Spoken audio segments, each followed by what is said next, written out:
very much for joining us. I am Yori Folarin. It's drizzling in Lagos, southwest of the country where we're at.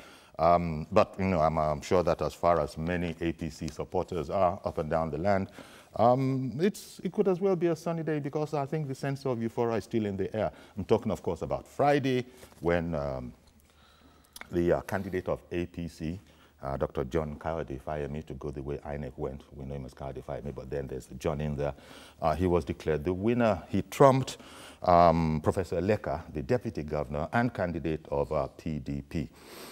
It was a close-run race, and there are other aspects to it. People talk about tension, but at the end of the day, it all came through, by and large, just about everybody.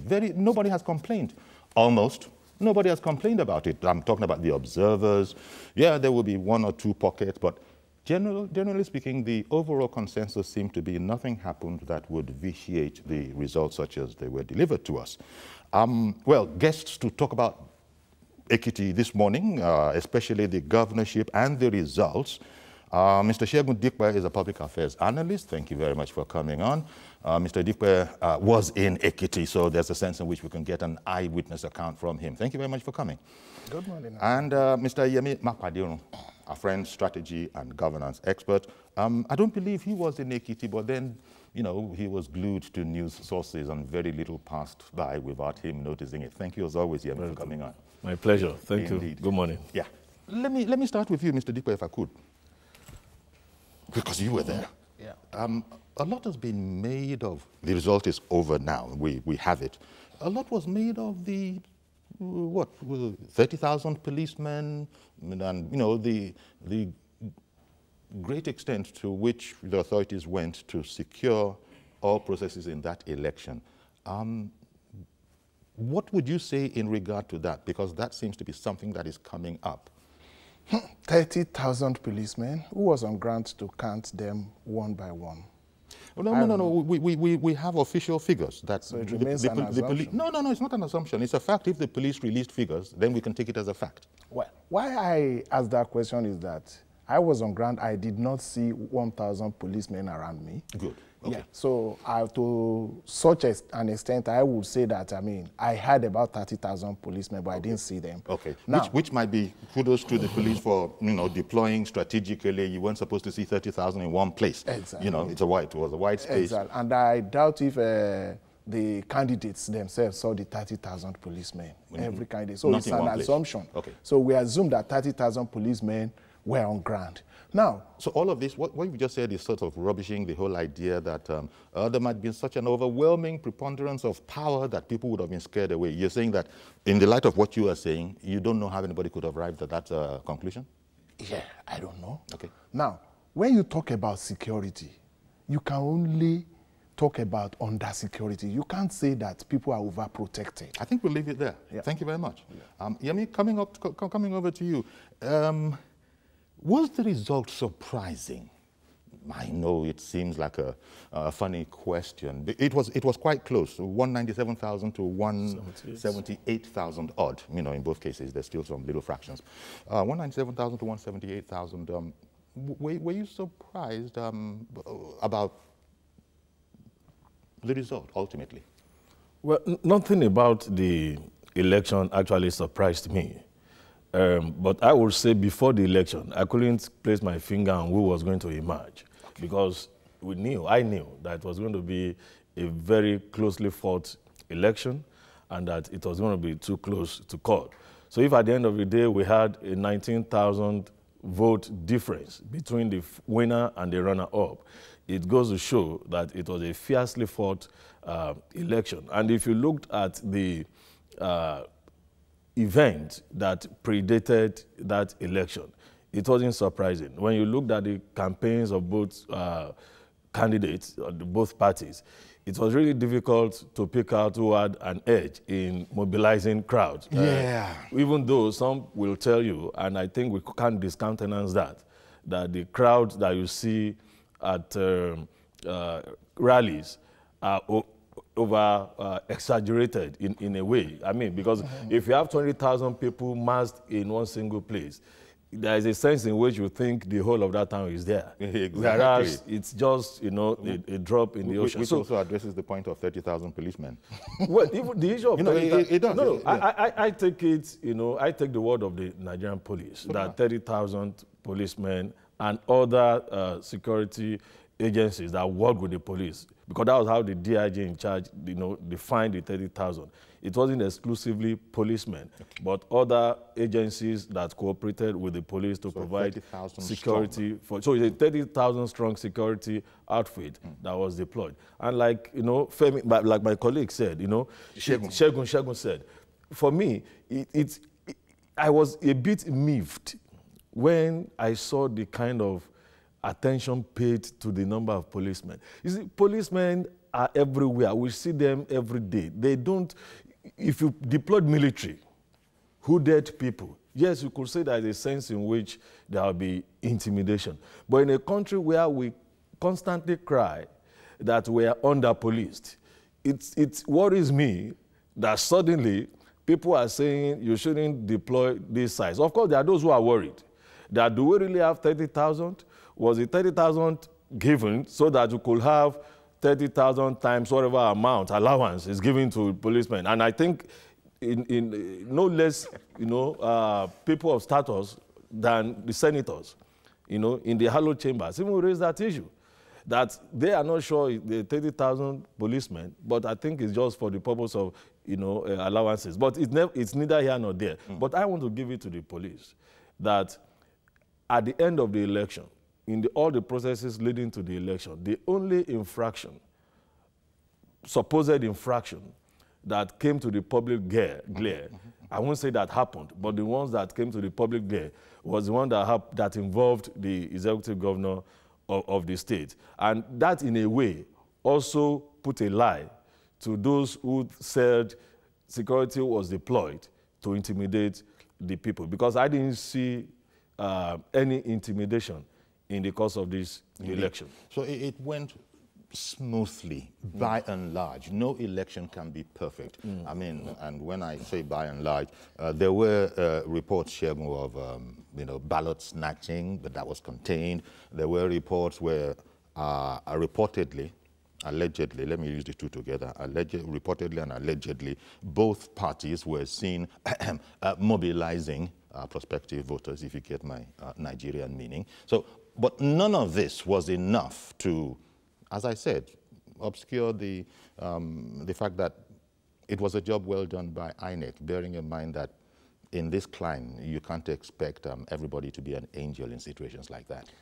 Well, when we talk about ballot snatching, I want to take it from the complaint by the sub-candidate of PDP, because I call him sub-candidate. We know who really fought the battle. But the elections are over now. Yes. The elections are over now. Well, now we can be detached. Okay. And just stay with the facts. Okay. The only speech he made, he was talking about ballot snatching and some electoral haste happening around Ado-Ekiti, Ikere, and its suburbs. I took note of that. And I wondered who should be accused. Is it the winner or the loser in the two areas or the suburbs that should be accused of ballot snatching? Is it suggesting that we should now discard the votes from Ikere and Ado-Ekiti? Because those are the two places he cited. I think it was smart by half to have mentioned those places. And we know who came from Ikere, and we know what happened from Ado-Ekiti.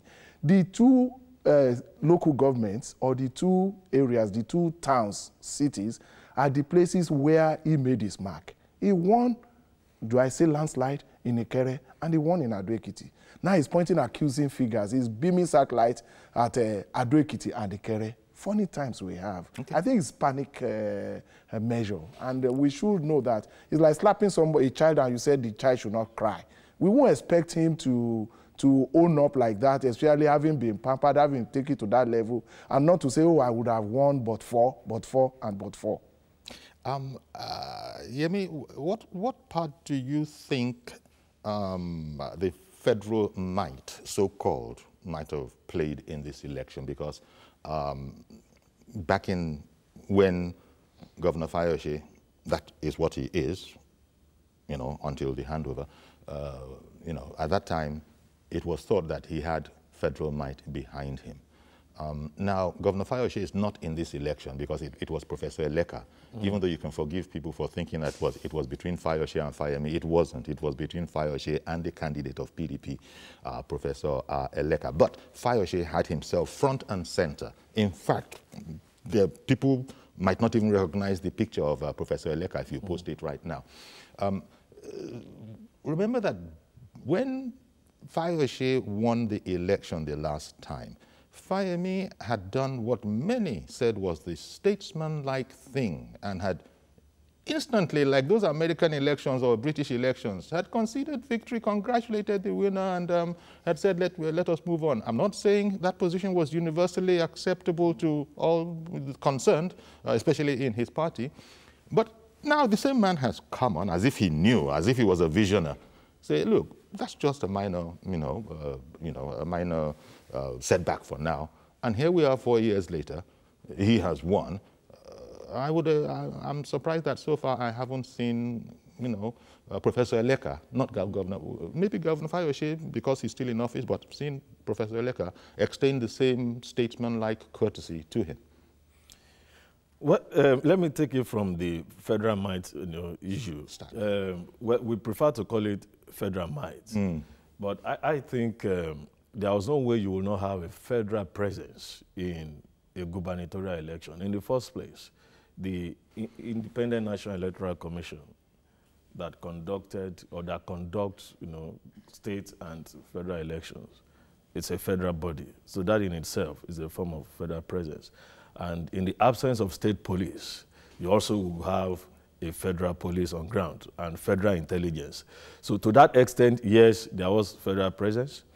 To the extent that they did have any, untoward impact on the election, that is when we begin to draw comparisons between what happened in the same Ekiti in 2014 and what happened 4 years later.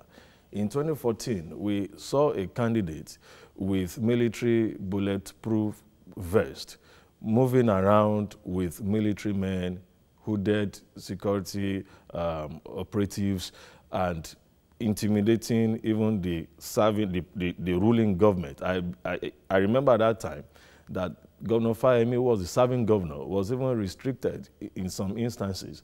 And his friends, his colleague governors who were coming into Ado-Ekiti to campaign, to join him in campaigning, were stopped even from taking off from their state or from entering Ekiti state. All of that was in the public domain. But time heals wounds. So you won't be surprised that most Nigerians, including the victims, may have forgotten what they went through. But when things like this happen, and those who were the beneficiaries of the so-called federal might years ago begin to complain, you have no choice but to begin to draw comparisons. And when you look at comparison, it's difficult. Well, there may have been some subtle support, no doubt about it, because if Fayemi belongs to the political party that is at the federal, you are going to have appointees of the president, his friends all over the country, supporting him in one way or the other, hopefully by legitimate means. But to expect that there will not be that kind of aid, support coming from his friends will be, I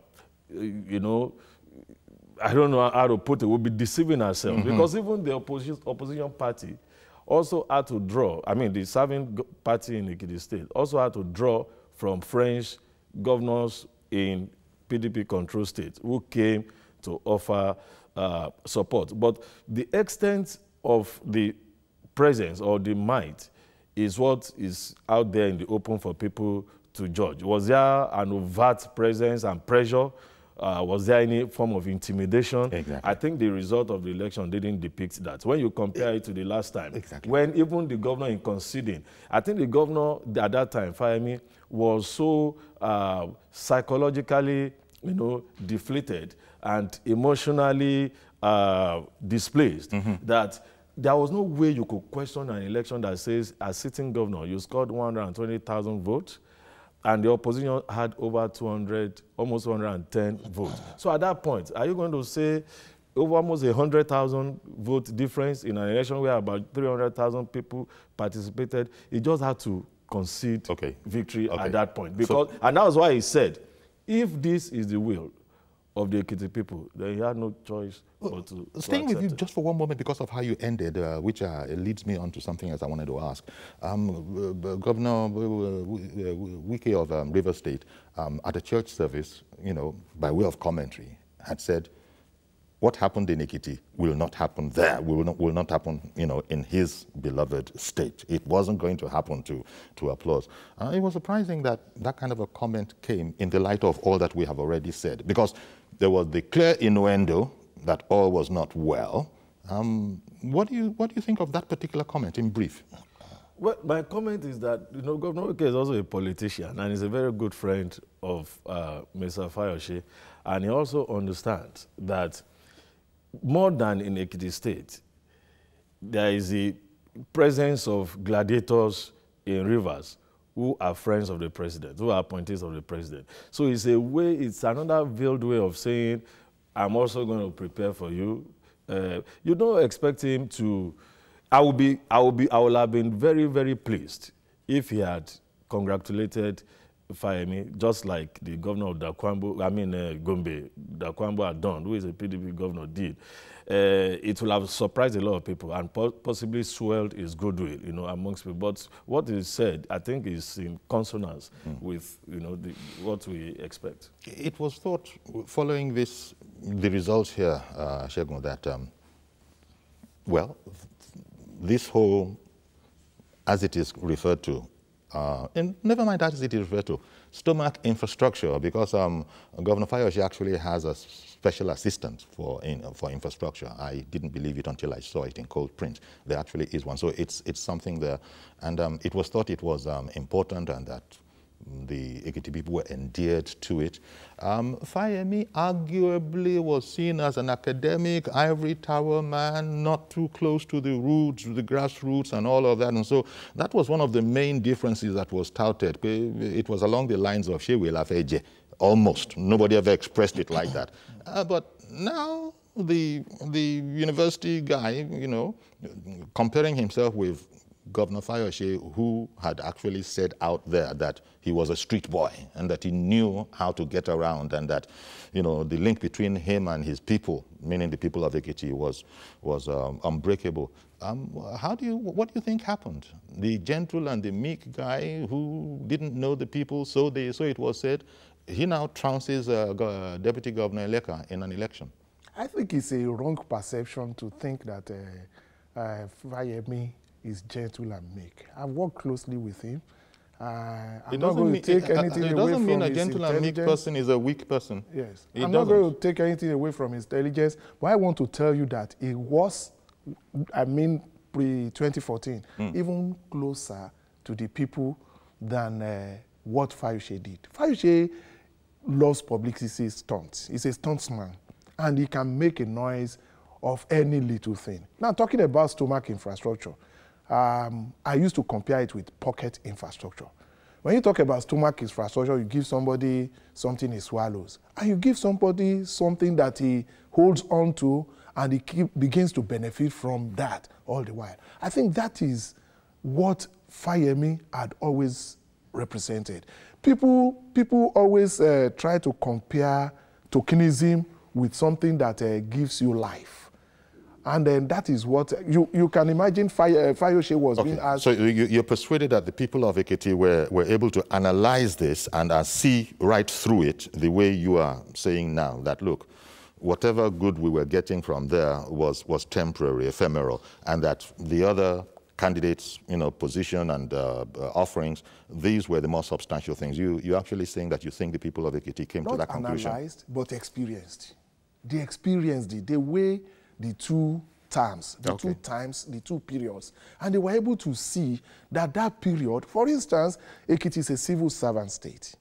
And once you are able to pay the civil servants, the teachers, and all their salaries, you are really affecting every other person. They will go to the market, they will buy things, they will buy clothes, they will sew clothes, they will be able to do things with that money, and that money will go around. But it's a situation where I just give you 3,000 or 4,000. how much will you be able to dispense? How long will that money last with you? I now go to the TV or whatever and start making noise. These are people who have been silenced, who have been intimidated, who have been made to understand that you don't talk about this government. This government is your government. I'm a friend. Don't worry. It's but for a little time, things will still be okay. It's like a husband who keeps hoodwinking the wife that, look, don't worry, everything will be okay. He collects his salary, he wastes it on RMs and come back home and say, don't worry, I'm working, I'm planning, everything will be okay. The wife was living on hope until the wife is able to wait that this hope is becoming fallen, is becoming a waste. So to some extent, people have seen through Fayoshe's stunts, and they don't want to go further. Okay, okay. Yemi, in terms of, have you formed an impression as to what tipped it in Fayemi's favor in this close-run election, if we're looking at just 19,020 difference? What do you think? Because it seems that they were neck and neck. The two parties were neck and neck most of the time. What do you think had that nudge in favor of Fayemi and his party? Well, I think one of the peculiarities of this election was the fact that both parties, both leading parties, tried as much as possible to outdo themselves along the same line. Like you alluded to Fayemi being the meek, gentleman, intellectual, and the rest of it. 2014, Fayemi would not subscribe to even preparing food for supporters, let alone dispense fuel to motorists in 2018. So he has seen that and realized what I said on this same seat last week, that voting is an emotional thing. People are not as rational, are not going to be as rational as we think, because people forget so easily. There is this tendency of somebody you sent to school, finance his education, complaining years down the line that you've not helped him to secure a job.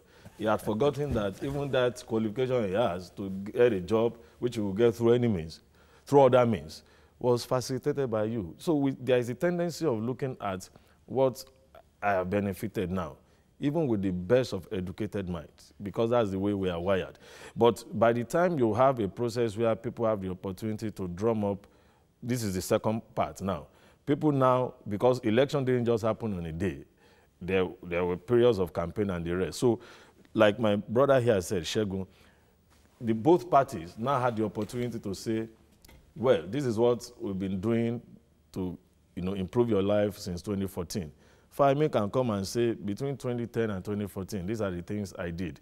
And that was why he said everywhere, every village he went to campaign, he could point to a project. It's either a borehole or a road or a community town hall that he facilitated. And there were old people that were beneficiaries also of Fayemi's social security policy, which I'm surprised Governor Fayoshe did not continue with, because one of the things Fayemi did, don't forget, Fayemi is a strategist. So he was looking even beyond his tenure in office by saying this policy should be, institutionalized. And a law was enacted to say old people of 65 years and above will be entitled to a kind of stipend every month.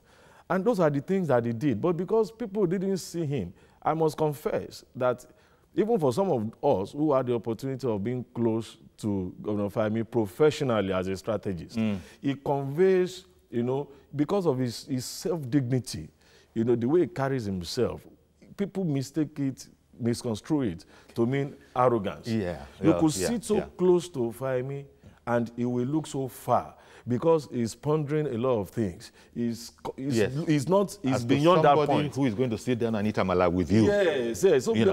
So, but now he also now realized that election, a little amala didn't hurt. A little amala will it not never hurt anybody. And so all of those also came into play. So there were some revisions to the script. Yes. Yeah, yes. some revisions to the script. Okay, well, this picture is going back to the event, and by and large, it's all there have been some observations from we sort of would have expected the PDP, the party of Deputy Governor Leka, to complain. They would either accept, as Fayose accepted back in the day, I beg your pardon, as Fayemi accepted back in the day, or indeed they will complain. And I think they have spoken after saying that they would wait to consult among themselves. I think they have spoken and said that they were not too happy with the election. Fine. As the president had observed in congratulating Fayemi, well-conducted election. Anybody has any, complaints, let him or her resort to due process and the courts of law.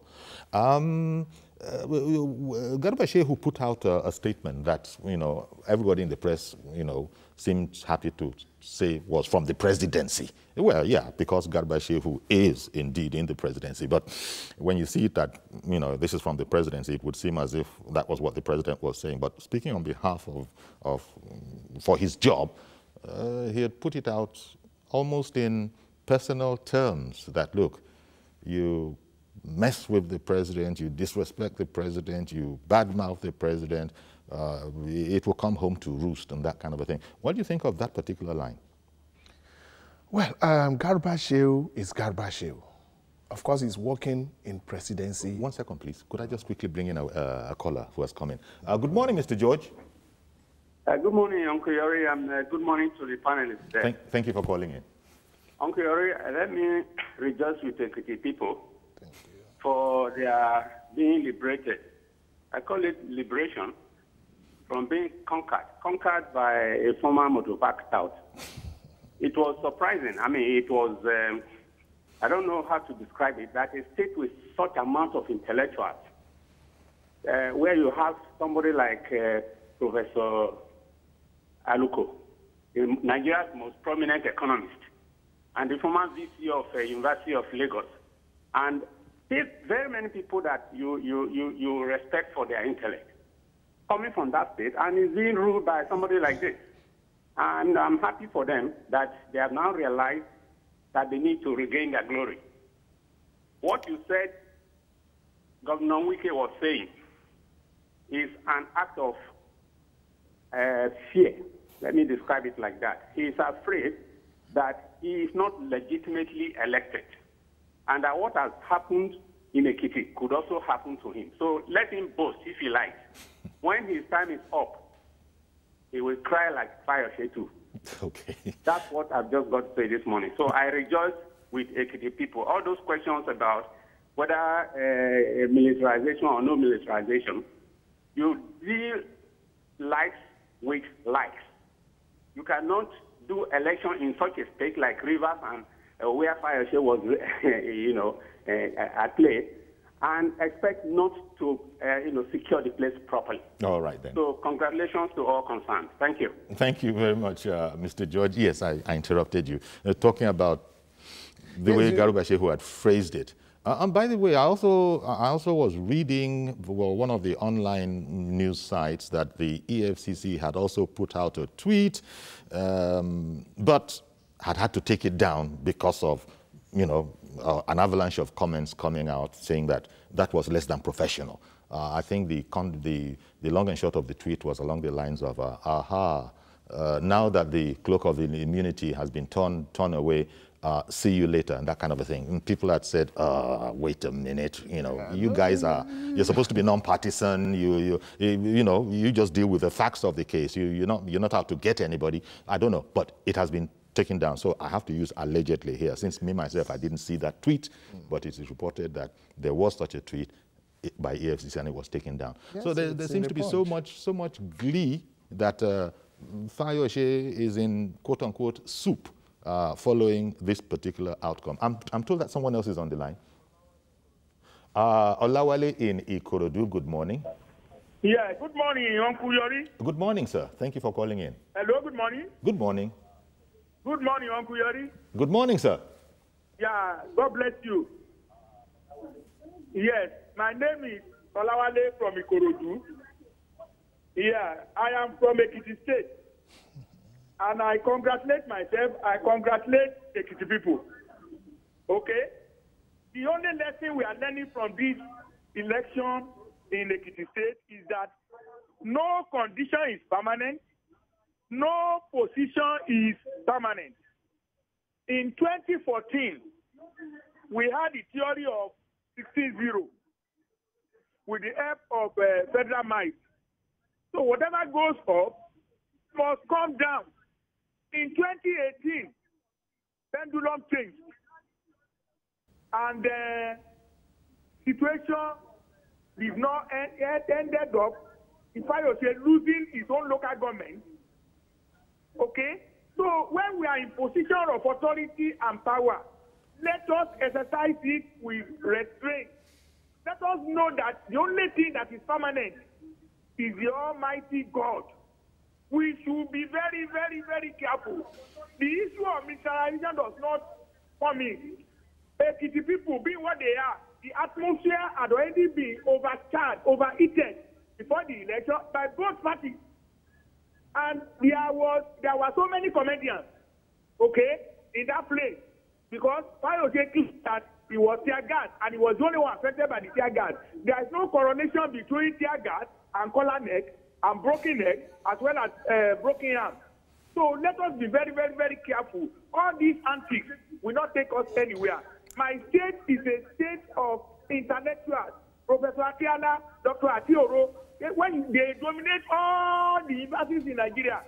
So let us reflect that. God bless you. All right then. Thank you very much for calling in. Yes, we were talking about some comments made from the presidency, whether it's presidential or not, or comments made by EFCC. We should know that Fayose was a canister. He was a bomb, a ticking bomb. He was somebody that everybody was looking at with negative awe. That's why, how should we have somebody like this in our midst? And when we know that this is a period of democracy, and we have that singular opportunity of rooting him off through democratic means, I don't think it will be too much if the presidency will come out that, oh, now we've used the right means to get out the wrong person. Now we have to assure you that whether you like it or not, you cannot flee from judgment. I don't think it's preemptive of anything. It's an anticipated statement. And whether the president made it or not, whether EFCC has made it or not, everybody is looking at what becomes of Fayose on leaving that seat. Okay. Yakub in Dokwemu, good morning, sir. Very good morning, sir. Thank you for calling in. And good morning to the two men in the studio. You see, Chivyari, I'm very happy for it to state as the two last callers have already said. You see, Chivyari, I want us to look at something here. I don't know, maybe you realize that since when Governor Ayo Fayose has been attacked, Mr. President, I've never seen where Mr. President replying. Rather than when Mr. President got to that state last time to campaign for Fayemi, he made sure that he read all the government projects, federal government projects that is going on in that state. He's already telling the Ekiti state that for you to be voting for stomach infrastructure, it's rather better and good for you to vote for your future. That is number one. Number two, the impunity. If not that Governor Fayose still remains in the seat, I've never seen in this country a station whereby election is going on, the collation of the result is going on, and then the government went to a TV station and announced the result that his candidate is already won the election. And then later on, the broadcasting organization of Nigeria shut down the station. It's not that immunity. I think by now, that person could have been picking up and then charged to court. That is number one. Number two, the old people of that state play a good role in that election. You can see, as I watch it in your TV now, see the old woman and man, they sit down to vote because of what Governor Fayemi done in the first time. See, we are going to another election in 2019. Before 2019, I can tell people are saying that President, let's tell us what to do. See, a lot of projects will be complete before that time, and then Nigeria will compare between the last government and this present government, and then we'll know where we are going to. Yeah. The security issue that is on ground, I know before then, it will be dealt with, and then Nigeria will be know that this president is sincere, and then it is the one that we're supposed to vote for. The governor of Rivers State, that say what he says. I don't blame him. What happened to Fayose, it can even happen to him because we know what is going on and then we know what happened in that state as well. Thank you and God bless you. Indeed, thank you very much. And also thank you for bringing up that whole matter about the broadcast and the fact that, you know, Bond has shut down the station. Nelson Ekujimi, who also appears on our program, has actually put out an email, you know, demanding that Governor Fayose be, you know, be charged with treason. You know, that as strongly as that. These are the things that go on, unfortunately. But I like the theme about, I think it was Mr. George who, first of all, who brought it up on our station here, on this program, I beg your pardon. But this whole matter about the deliverance, the salvation, you know, of the people of Ekiti, looking at the choice that they have made now. Fayemi had a heck of a lot to show since he was there before. It would have been different if it had been another candidate. That candidate would, even if it had been another candidate from APC, he would have had to lean on Fayemi's achievements. But here was Fayemi, I beg your pardon, the two of them, FAY. They start with FAY. Here was Governor-elect Fayemi pointing to what had been done, and it seemed to be a no-brainer. Shouldn't we be continuing with this? And the fact that for whatever reason, Governor Fayose neglected to continue the good works that had been done there, preferring, as Nigerian politicians often do in other states, we have noticed that, leave the advances made by their predecessors, wasting momentum, accumulated momentum, and then starting their own fresh project because of whatever way they felt about the previous administration. So the question is, Fayose, does he know? Does he read? Does he discern? Fayose is a, sorry for using that word. Don't use it if you're going to be sorry. Oh, okay. Well, Fayose is a social misfit. Let me just be that lenient. I'm trying to be lenient with that. I said don't use one word if you're going to be sorry. So this is a better. This is okay. Continue. It's a better one. Okay. Yes. If we look at while Fayemi was going, he gave a volume of report of the projects he had done, how far he had gone, and everything. He laid it down for Fayose to look through. Did he ever check it? Did he ever look at it? So continuity of what? Continuity of what you don't even know, what you've made up your mind not to understand. When you don't understand what somebody has done, then you cannot continue from there. Did he ever study what Fayemi did? I understand, forgive me for interrupting you, I understand Super is actually on the line now. Good morning, Super. Good morning, Great Jerry, and good morning to the two gentlemen in the studio. Good morning. Good morning. Uncle Jerry, I just felt Fayose shouldn't feel so bad because it's payback time. Because what happened in 2014, it's turnover against him at the moment. So he should just take it and accept defeat. That's number one. And number two, I want to congratulate Dr. John Fayemi, who came in victory at the just concluded election. Well, you know, last week when I called, I said, oh, Fayose talk was talk, no boys talk without action. Did you see any statement from the presidency who was listening to what he was saying? There was nobody because they knew that this is how just talk, no action, boys talk. That's all. Then lastly, I need INEC. Whoever has nothing to do in a state election should not be there. People like the governors that were there, the APC henchmen that were there, the chairman that were there, they don't have any, they are not voting. Wait a minute. They are not voting. They are just there to intimidate people. They shouldn't be there. After congratulating, after saying, then you talk about henchmen. Yeah, they shouldn't. As far as I'm concerned, the INEC should take note of that. Okay. If you don't have anything to do in this state, if you are not voting, you are not from this state. Let the people who are from that state deal with that issue, not somebody else from nowhere to be coming to intimidate people. They are not voting. All those people are not supposed to be there. But you congratulate the people of Ekiti. Of course, I have to. Thank you very much for calling in, Super. Thank you very much for calling in. Just on a lighter note, take it from where he stopped. Yeah, Super. I lived in Ijebu where I was growing up, in Remo area. And there's this festival they call Isemo, during this Oru festival thing. And of course, women are not supposed to come out during that period. Children are not supposed to come out. However, women and children will travel from Lagos to come and celebrate the Isemo, that they will not be seen outside, and they will celebrate, they will be happy to stay indoor just because it's a festival. I think we should look at our cultural, our own cultural, what we are used to. People want just to share with you. We want to felicitate, we want to be part of your joy or want to be part of that experience. It doesn't mean that they have any influence. Okay, thank you very much for that contribution. I want to sort of come away from this. Now that the election has been won, I wonder, Yemi, by APC and Dr. Fayemi, who, by the way, I think the president sort of recalled the fact that he very reluctantly let go of Fayemi to go, contest the election because he was one of the most reasoned contributors in his cabinet, that you would marvel at, the way, what he contributed and the quality of what he contributed. So he was reluctant, but he had to let him go.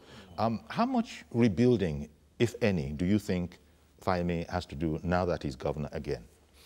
I think the first place to start, which incidentally it began before the elections, immediately after the APC primaries, is to recognize that a lot of people from both within and outside Ekiti in the party hierarchy contributed immensely to his victory. Special mention must be made of his co-contestants who were by by themselves are no mean people. The former governor, Shegun, a serving special advisor to the president on political matters. Even a front runner of the PDP, the campaign to APC to support him. So I think there should be a continuation of this kind of consensus, because if there is no equilibrium within, certainly there will not be any kind of progress, at the micro level. So at the macro level. So I expect that we should have a formidable team of people that can deliver good governance. And I think beyond all of the euphoria, what is essential about this, the victory of Fayemi is that the values of the average Ekiti person will begin to experience some form of restoration.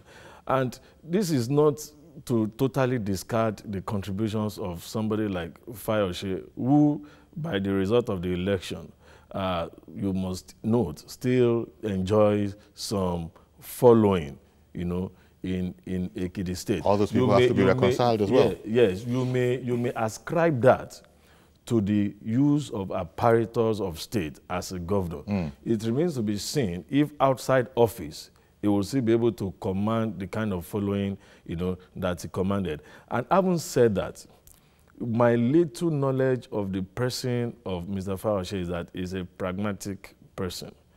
I would not be surprised if Fayose actually extends the olive branch. Okay. Again, let's wait and see. Good morning, Reverend Dominic. Hello, good morning. Please go ahead. Hello, I don't know if you can hear me. I can't hear you loudly. We can hear you perfectly. We can hear you perfectly, Reverend. Honestly, I want to congratulate the Ekiti people. But I want to say this, that the two candidates did well in this election. My surprise is this. I didn't know how Fayose did it. How can a man hold 6 months' salary and pension and still pull the kind of crowd he pulled? 20,000 difference is not too much. And let me say this again. I have sympathy with the APC. I'm not a politician, but we APC should not take this victory for granted, because I'm a student of history. In 2014, when PDP won in Ekiti, we thought that PDP could have it through free in the federal, but you know the results. Today we have won in Ekiti. We must be mindful, but there's a lot of blood flowing everywhere. Let's not give victory to deceive us. But we have to say congratulations to Fayemi, congratulations to Fayose. All of them fought a good fight.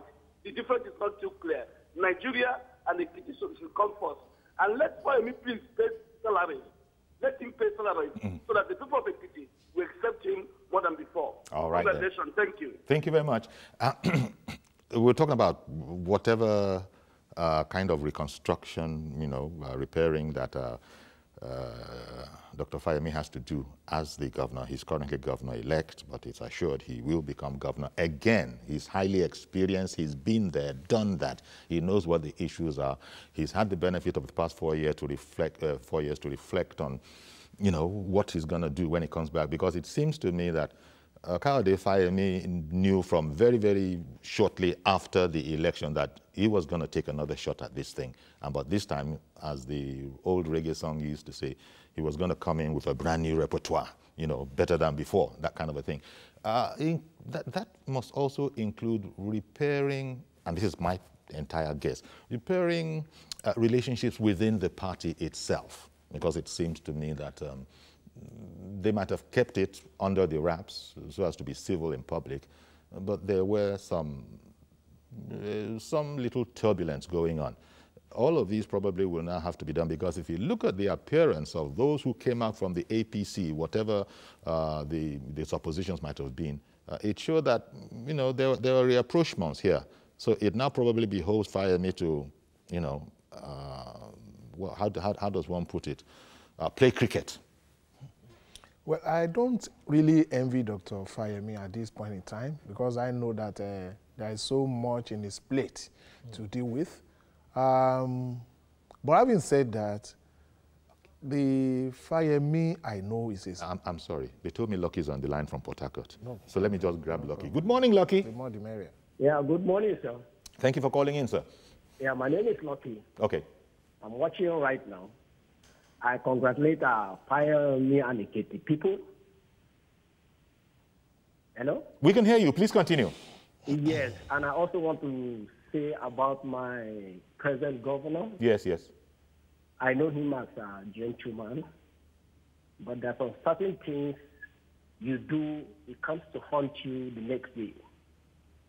I want to make an example, the former governor of River State, he also had this same problem, this attitude, this arrogance, insulting people.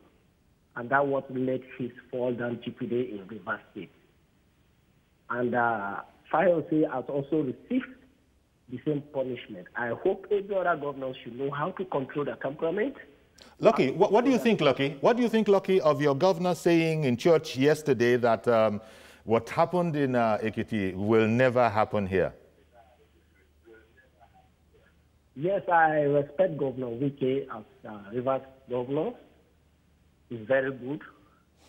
I know him very well. He's a kindly man, and him coming out in the public like this and say all this kind of thing, he should be a bit careful. All right, thank you very much for calling in, Lucky. Really appreciate your call. Point has been made that people should be careful in what they say. He related that. Yeah, yes, like I said, I don't really... you don't envy Fayemi? I don't envy Fayemi. What? I am very confident about one thing. He's a development expert. He's somebody who, is a strategist. He's somebody who must have identified... The man's PhD is in war studies, so... Yes. He's somebody who must have identified the enormity of the task he's coming up with. And he's not going to take that path for taking its sake. He's not somebody who loves bloated ego. I'm sure that he has his, much as there are challenges, he has his strategy to approach them. And you talk about approachment, you talk about members of the party. I don't know, somebody once called APC a cult, where you cannot penetrate them and you cannot understand them. I think we have that internal way of resolving crises, and they come naturally. I believe that the way Fayemi will go to those people is the same way that those people also will stretch their own hands of friendship, hands of fellowship. And because they also want that project to be properly executed, because at the end of the day, it's an APC project. I believe that all hands will be on deck, all supports will come up. Is it not surprising that there was not an implosion after the primaries?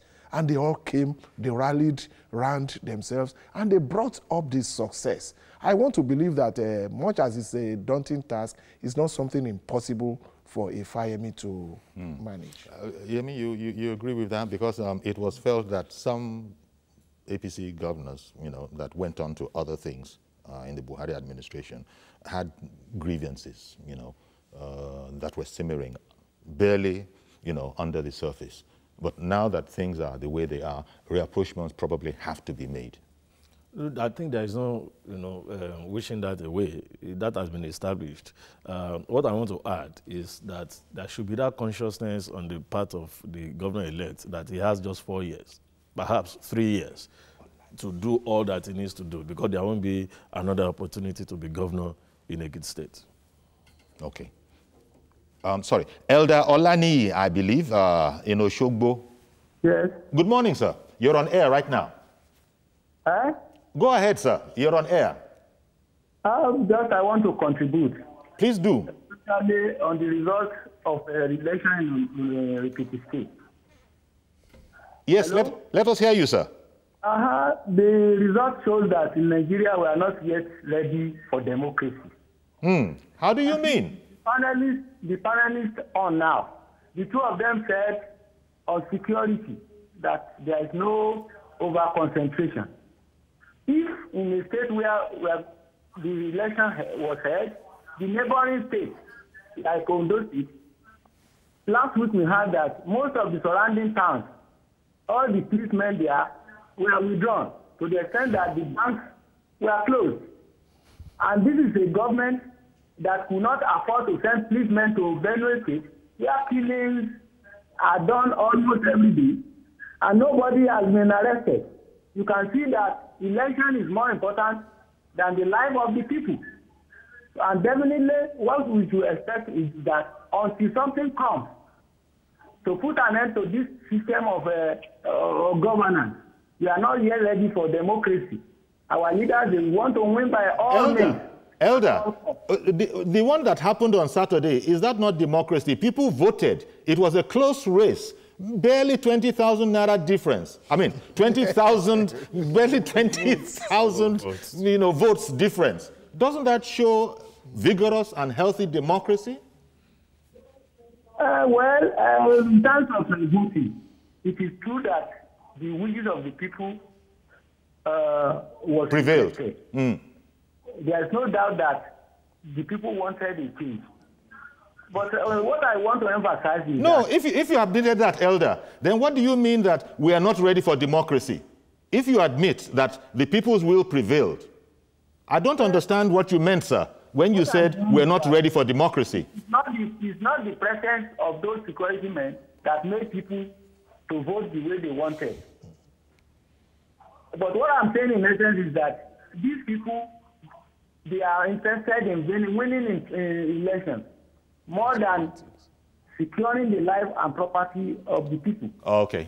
All right. Thank you very much for calling in, sir. I believe what the elder was talking about, if you permit me to respectfully suggest, is that if you could do this for an election, some places where we have loss of lives, which you can't say is the situation with elections, you've not shown such commitment. I think that was his main problem. Yes, except that he shouldn't, in my opinion, have been a bit myopic about it, talking about election being more important than the lives of people. Because election is also about the lives of people. In fact, election is about the entire people in a particular area. So it might have been a narrow view. It's a narrow view he's expressing. It's like you have an event taking place simultaneously everywhere in a state at the same time on the same day. You are going to need to deploy. Exactly. It's different from having, crisis in a part. Yes, but that was the elder's opinion, which was preemptive and which is not a perpetual thing. Perhaps they will be there for maximum 2 weeks, but that isn't to say that other flanks should be left open by the security operatives. The two are not mutually, Sorry, I have a call from Kaduna. I didn't catch the name. Kaduna, please go ahead. Rafiu in Kaduna. Oh, is it Ibrahim? Good morning, sir. Good morning. How is the family? How is the night, sir? Very well, thank you. Okay, I just want to contribute concerning the election that happened in Ekiti yesterday. We'd like you to. I've been in Ekiti one-on-one myself. Fayose is a man that did a lot of projects in Ekiti State. In terms of development, he has really tried in Ekiti. He has tried in Ekiti in terms of development. But the problem now in Ekiti State is Fayemi, the current governor that just won the election on Saturday. There was a program he brought out concerning stipends of 5,000 naira monthly for Nigerian of Nigerian. Even if you are working with as a police retired or a military man retired, you only pay 5,000 every month. It's not your pension. Okay, but these are programs I was expecting Fayose to carry on. Because what really made Fayose lose this election, which is his deputy governor that lost this election, was 7 to 8 months he was owing civil servants. For God's sake. Okay. There is no governor that done that. Because as a governor, you owe 7 to 8 months salary. How do you expect your predecessor to win your election? It's not possible. Okay. What I was laughing about was the fact that it was Eleka who lost the election, which you quickly adjusted to. It wasn't Fayose. Yes, it was not Fayose, but he was the one bringing Eleka, who is his deputy governor, to contest. Okay. Thank you very much for calling in. At the initial stage, I described Eleka as a sub-candidate. Which wasn't kind. He was a full-fledged candidate of the PDP. He was supposed to be. And we could see that everybody that has been calling in has been referring to Fayose and not Eleka. In fact, this is the first time after that that Eleka's name is coming on. But having said that, you see, when we talk about the developments, the things that need to be done immediately, immediate. In closing. Yes. I listened very well to Dr. Fayemi yesterday night when he was being interviewed by Ayo, and he said, urgently, knowing the need, that the salary issue, from the time he has won the election, he will take the issue up and he will make sure that he handles it as a matter of priority. Like I said, pay salary in the that's the kind of concrete. That's the kind of concrete action that people can relate to. If indeed Governor-elect Fayemi former governor and governor-elect Fayemi can deliver on. Yes. Well, gentlemen, and the social security too. Yes. I mean, restoration of the social security scheme for the elders is going to be a balm. It's going to really wake up the economy of the state. But the campaign is over. The campaign is over, but the activity... Yes, the man is now governor-elect. Don't worry about it. He's there. He's going to be sworn in. Thank you very much, Mr. Shegun Dikwe, Public Affairs Analyst. And as always, thanks a million, Mr. Yemi Makpadion, Strategy and Governance Experts. Thank you very much, gentlemen, for sharing your perspectives with us. Thank you for having us. Okay, so that's our program. Please join us tomorrow for a fresh edition. I am Yori Folani. Bye-bye for now.